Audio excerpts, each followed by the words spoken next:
People can be cruel, they say, and it surely is true, but sometimes the cruelest person in our life is our own self. Some people think they're stupid or lazy or uncoordinated or fat or, well, the list could go on and on. And you want to know something surprising about that? Many people aren't even aware of how hard and utterly brutal they are on themselves. Some have thoughts these kind of things almost constantly, and others, they have these kind of self-belittling thoughts that they pop up intermittently or situationally with little awareness of their comings and goings. How about you? Hi, I'm Matt Sanford of the LifeWorks group, and I'd like to share some thoughts about dealing with self-criticism. Are you self-critical? Do you lay it on all the time, or just in certain situations, like berating your shyness or your failures or some weakness you see in yourself?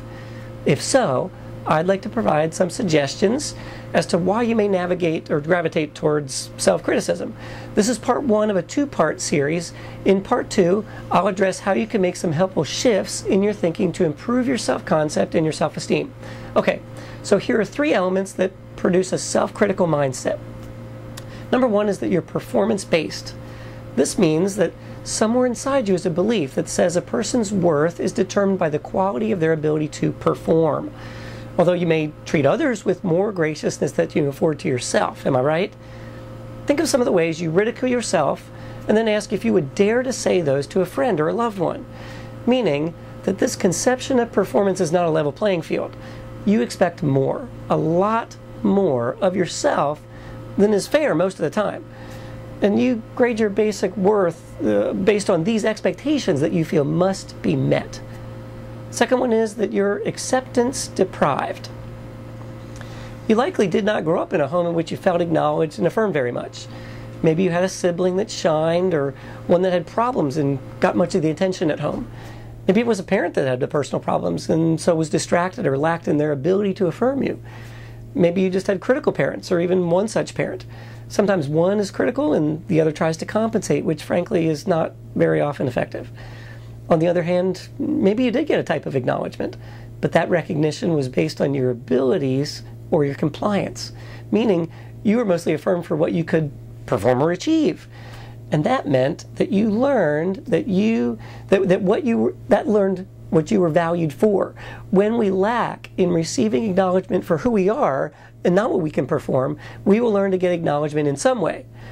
Most of us then will wrap our identity and our efforts into some type of performance or ability. We must now earn our validation and our very worth. Number three is that you use shame as a motivator. When you rely on your performance for your sense of worth, you will utilize shame to motivate yourself or to perform. If your sense of value depends on your abilities, then you will berate yourself for making mistakes, for your forgetfulness or your laziness or your stupidity or something. And you will believe that you need to shame and ridicule yourself so that you'll do better the next time. You'll believe that shame keeps you vigilant. The problem is that shame's actually a terrible motivator, but you won't be able to comprehend any other way to experience growth or improvement. So it will be hard for you to let go of your shame. It will seem to be necessary and at the same time intolerable. Most who live under shame are really stuck.